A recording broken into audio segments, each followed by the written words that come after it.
Hello, everyone. So, Good evening. Propane Fitness here, and Yusuf, Johnny, we're here Yusuf, talking. Johnny. We're talking about evening routines. So, just a couple of ideas to throw around, maybe some stuff that you can use yourself. First of all, we have one viewer. Okay, this is all for you, one viewer, Say hello, one viewer.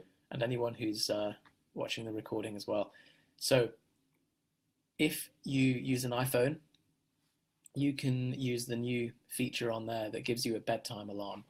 I find this feature really useful. Just sets off a little lullaby song at a predetermined time. For me, it's 10:45, a bit late, but just saying. So after you've been to the rave. Time to go to bed. Yeah, after I'm raving, so got to just settle down sometimes. So my 3 tips. Number 1, Flux, f.lux, if you want to go on the website. That takes out the blue hues in your screen, so that when you go to when it's sunset and you're using a computer or an iPhone, it takes out some of that blue light, which inhibits your melatonin release and disrupts your sleep. Second tip: stretching before bed. Always a good thing to relax down rather than stretching in the morning. You're more flexible in the evenings as well. And 4 tips then. Third, Before you get into your next tip, I'm going to ask you why should I even bother having a bedtime evening routine? that is a good question. Talk to me about the benefits. Hi Bailey, by the way. Hi Bailey. So, as we know, and as we discussed with Mike Israetel last night, Israetel? he said he claims Israetel, but Oh, did he? See, even now, so I asked him on the podcast like 3 times. I was going to say Israetel as well, but anyway, Mike Israetel. He is all about maximum recoverable volume, and if you're looking to improve your physique, you need to either improve the amount that you can accumulate, the amount of volume you can accumulate, and also the amount that you can recover from. So optimizing your sleep is always super important. If you go to bed still reeling from the day and stresses and things, that's always going to disrupt your sleep and just not give you a good night's sleep. And sometimes you'll wake up knowing that you've just been thrashing around and actually not feel rested at all. So getting this nailed, really important to just wake up, feel better, perform better, recover from your training more, and generally improve your physique. And tolerate more training, I suppose. Tolerate more training. Everyone's had those sessions where you go in the gym feeling tired, and it's just you're just starting on the back foot straight away. So I think waking up from let's go really close. Yusuf ready for swim. Where are the shorts? That's Joe. Coming from.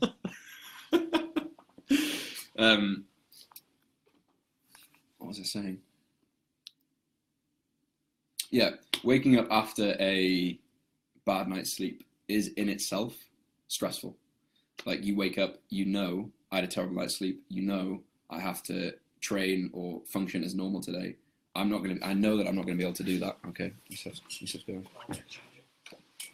I know I'm not going to be able to do that. So that in itself is a stressful experience. And something that we were chatting about with Mike last night was the idea that minimizing stress and maximizing recovery will allow you to train more frequently, train with more volume, and ultimately make more progress. So an evening routine is kind of the keystone to that.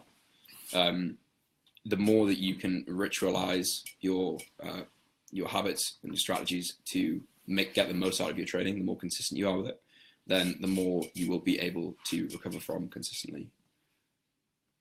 Really struggling to plug this one there. This is trying to talk to a camera while Yusuf is failing to plug the laptop in. There's no way that's going to reach, man. We'll just have to move the chair. Talk about a stressful evening routine. Here we are. We started a live stream and then the laptop's like 3%. Well, we started a live stream on my phone, didn't connect to the internet, and then now we're on a laptop. The thing that I still can't get my head around is that this is all reversed. Yeah. It's like looking in a mirror. Or is it? No, the opposite of looking in a mirror. Apparently, if you look, if you were to look at a mirror that shows you as other people see you, you'd be like, oh God, you'd be repulsed by it, because we are so used to looking at the reversed version of our face in the mirror that we're not used to the other. So I found that Alex Taylor says, I found that a bad night's sleep affects training and recovery, but hasn't had a discernible effect on race day performance. N equals one. So I think, Alex, I've noticed the same thing on like the day of a powerlifting competition, that you can get away with bad night's sleep the night before that, as long as you've accumulated enough sleep leading up into that. I think the problem is more chronic, not getting enough sleep on a consistent basis and always be like operating from a place of sleep debt. But yeah, sort of dig into your reserves on a competition day. I think I can go. I don't know about you, so if I can go for 2 or 3 nights on a bad night of sleep and still feel okay. That's why it's so insidious. Isn't it? That you can think like, oh, I'm actually doing fine. Like I only had 6 hours sleep or 5 hours and it was fine. And then you just overcompensate with coffee. Like, oh god, actually it's really bad now. By then it requires a big overhaul to get the sleep in. You can't just get an early night that night and everything's fine again. Alex, chronic equals bad, comp day, no issues. Exactly. So that was just me kind of interrupting Yusuf's flow and just framing it as why we're discussing this, because I think having an evening routine, well, back up even further. The reason that we're talking about it is we don't live in the same bedroom, believe it or not. We're in a hotel together, and I think something that's really important, that when you are traveling or when you don't have the same environment, the same bed, the same routine the rest of your day, having something that you can rely. Zach Ainsley, I like eggs. Thanks, Zach. Something that you can rely on and almost like switch on when you need it is really, really valuable. So you can have a consistent theme in your evening to help you get a better night's sleep, to help you function, perform, and recover. And having something that you can just tap into is really key. So Yusuf was talking about his 4 things. 4 tips. Bedtime alarm. For bedtime routine. So number 1, iPhone bedtime alarm. Number 2 was stretching before bed or post-workout. That's it. Especially if you train in the evening. Because you're more flexible in the evening. Yep. Number 3, Zach says, Yusuf, please shave, but keep your tash. We'll do that now, Zach. We've done, oh no, we've done that before. I got put on the sex offenders register. It was a bad time. It's maybe not the sort of thing to say on the internet. So number 2. Number 2, stretch. Number 3, brain dump before you go to bed. This is to try and get out of this reeling from the day's worries. So just on either a bit of paper or a document, just type out all of the possible obligations that you have to sort out for the next day. I'm not going to look at the comments window. No, I'm imagining you trying to type out on a bit of paper. I see. No. So yeah, type or write out all the obligations you have to do the next day, anything that's even been bothering you emotionally, just so that it's out on paper and you can just deal with it in the morning. That alone allows you to just at least physically relax.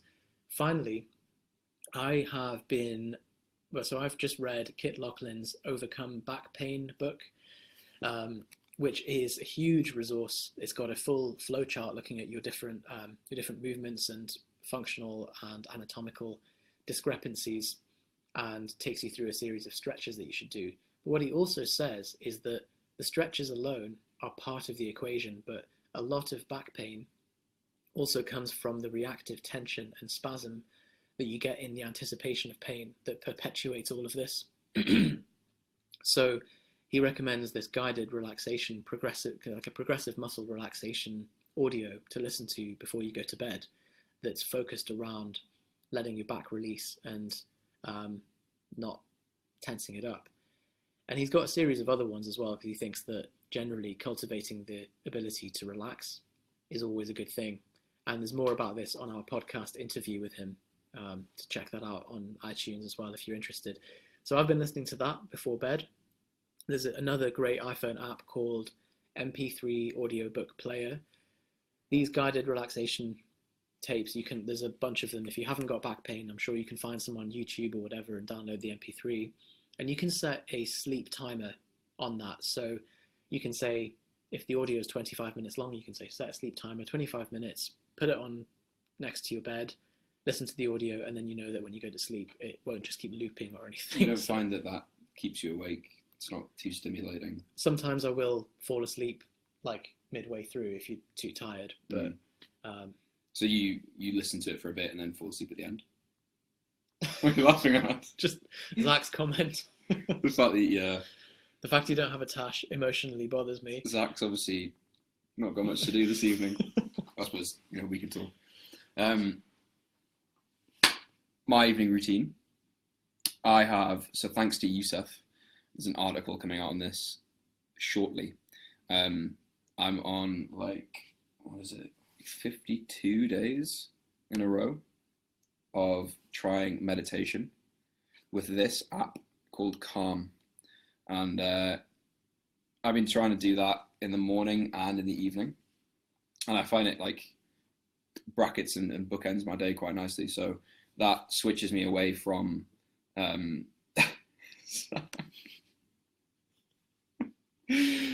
hope the comments remain on this for people that watch the recording. They will, and it also gold. When you watch the replay, it shows when it comes up. Perfect.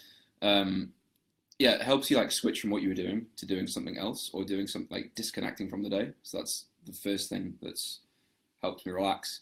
I don't do any relaxation DVDs or anything like Yusuf, but DVDs. Yusuf's in a relaxation DVD multi-level marketing thing, so you'll have to excuse him. But I'll do some foam rolling. I find that's normally quite relaxing. If you ever had a massage and experience what it's like after a massage, you'll know that there's a definite sense of relaxation there. And then for me, although it's a bit contrary to popular advice, like people say, stay away from screens, definitely don't watch the TV, don't look at your laptop, don't look at your phone. I'll find watching Netflix or TV, with ideally Flux on, of course. Ideally, yeah, with Flux on. I don't just get the phone and stare at the blue light, keep me awake. But I find it just that's it. Watch the viewers drop now. I find it overrides what you're thinking about, and it's probably the similar effect you get from your little books that you listen to. My little books. Your little books. If you have something else going on, no matter what's happened in the day, if you're just watching something completely different, then it can be very relaxing and help you fall asleep. And actually, I find I fall asleep almost instantly, as soon as Netflix is on. So you can set your laptop on a sleep timer as well. So those are things that we can, while I'm probably going to struggle to watch Netflix this evening with Yusuf in the room while he's listening to his book, and there'll be loads of noise from both sides of the room, but probably still meditate, probably still do some stretching or some general relaxation, some foam rolling. And that's just a little routine that can help us kick away from being busy, walking around, getting lost in Liverpool, and we haven't got an adult here to look after us or anything, so we're just by ourselves. Then it just helps us relax and chill out and get a reliable night's sleep for tomorrow. Cool. So this is Bert and Ernie signing off. Speak to you guys soon. Who's Ernie? We'll let you and guys... is that a good thing or a bad thing? That's the question. Let you guys decide that. Okay, I'll speak to you